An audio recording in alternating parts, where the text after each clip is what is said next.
Hey, welcome to part 2 of our RV bunkhouse tour. This is a Grand Design 312 BHTS. We are living full-time in this thing. We are going to give you our perspective. In this tour, we're going to do mostly the outside stuff, but part 1 was the inside, but I am going to start us off with the inside. Just a quick recap in case this is the first time you've watched our channel.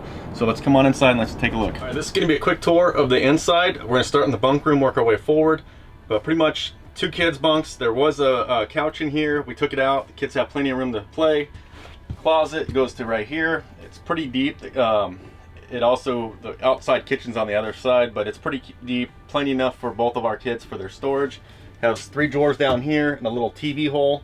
But yeah, it has so much room for them to play in here. So if you want to see more about this, check out the inside tour. Jody does a great job breaking it down. So I just wanted to highlight the main area of the bunkhouse in here. We have a way more detailed video on part 1 to this series. I'll put it up above here or on the end card.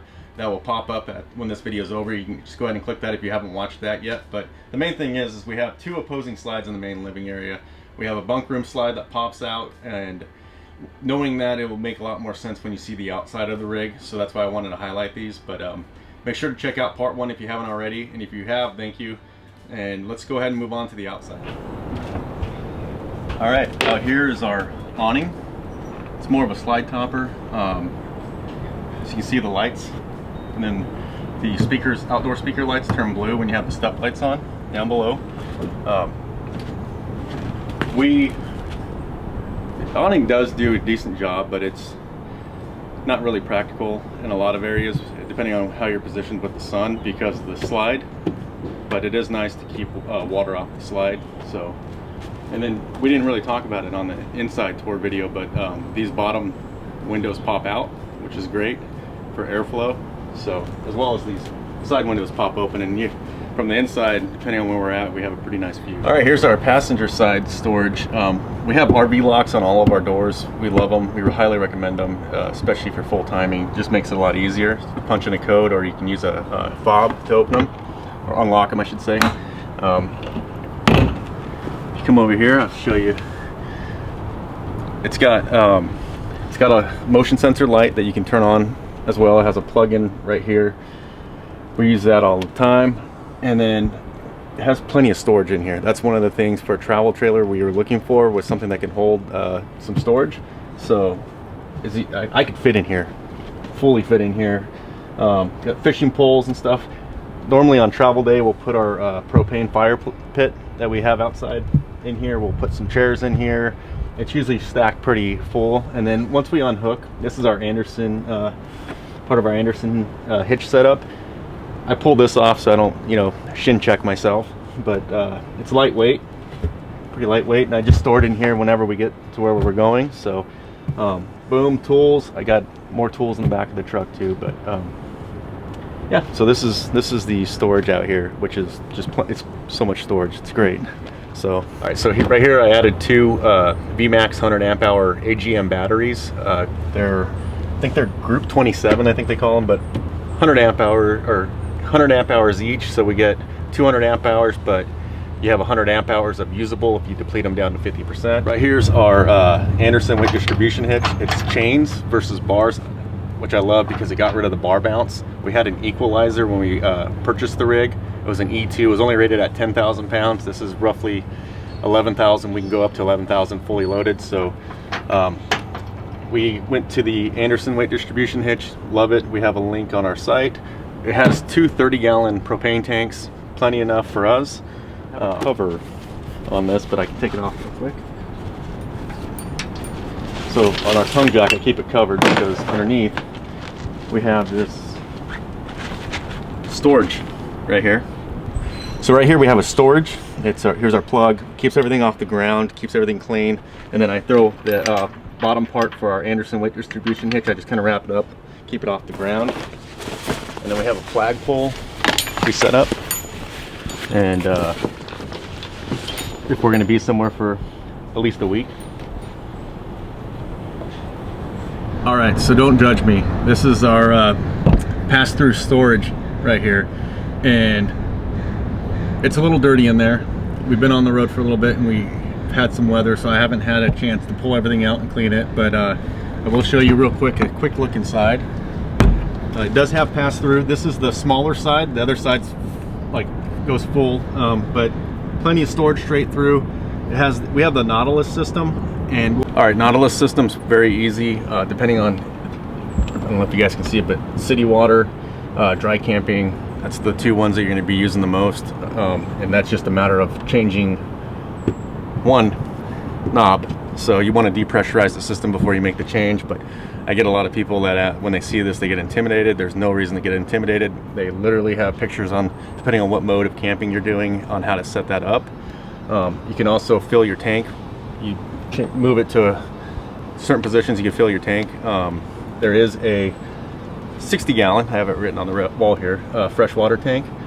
And then you can also sanitize as well as winterize. So it's pretty simple. You just follow the directions. Grand Design will give you, if you own the rig, Grand Design will give you instructions in the manual on how to use the different settings. But for most part, the two that you're going to be messing with the most are dry camping and city water. So then I also run my pressure regulator on it right here. So it does have a gray for our gray 1, which is our bathroom.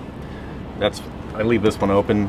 We'll have more videos on that on our setup in the future. So, and then I have my gloves right here. Then I also have my other gloves. I carry multiple sets of gloves in here because this is where I tend to go to when we're breaking down, setting up, and all that good stuff. So pretty simple. It's nice and roomy. I do have an inverter over here too as well.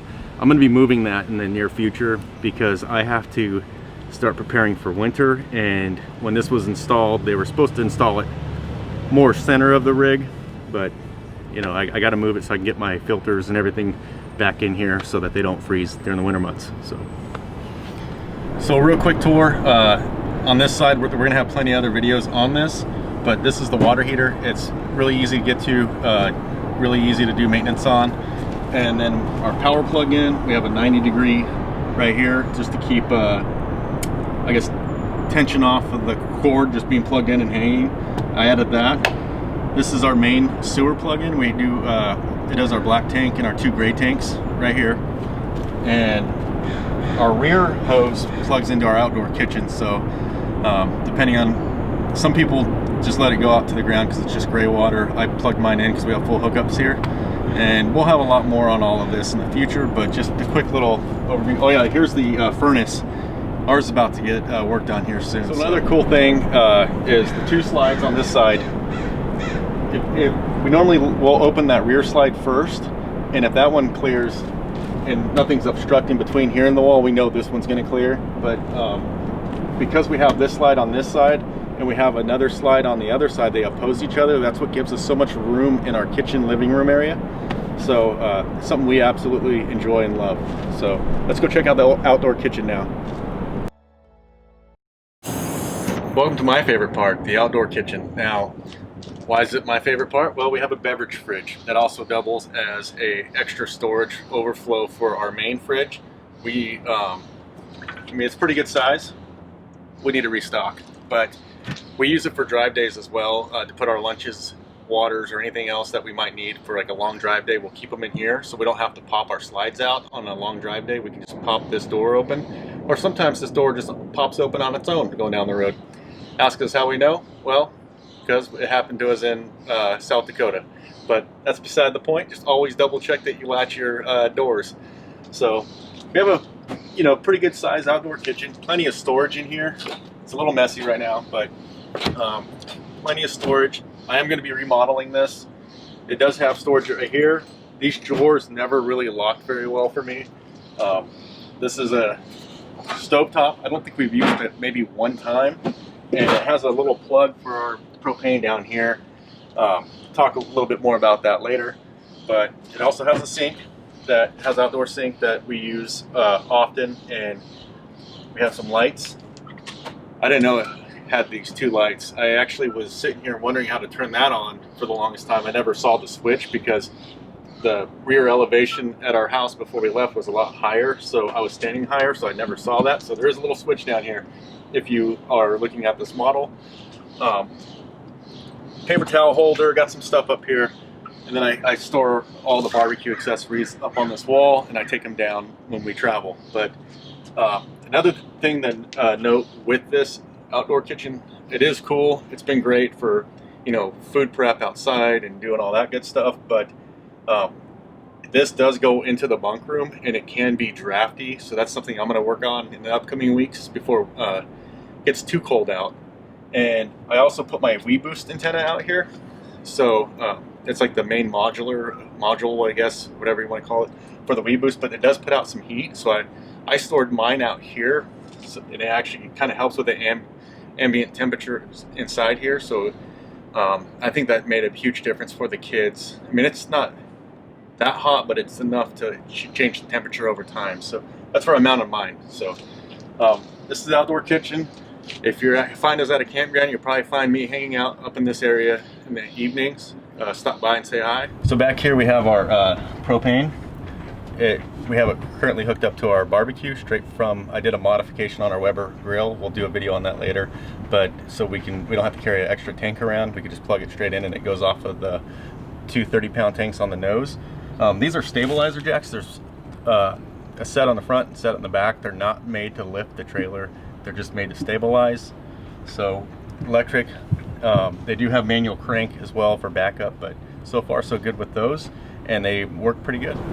So normally we have our rear rack back here, but we took it off for this spot.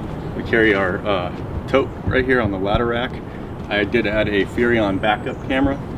Highly recommend it. It was a game changer for us, especially for traveling on those long drive days, seeing what's behind us and stuff. So definitely like that. Also, when you're backing into a spot, you know, I can see Jody typically when we're at bad angles and stuff. So it's great. It's a great thing to have. So that's the end of our tour. If you have any questions about this rig, put them in the comments below. If you like this video, give it a thumbs up. I greatly appreciate it. And if you want to follow along on our journeys, hit the subscribe button. Thank you for watching.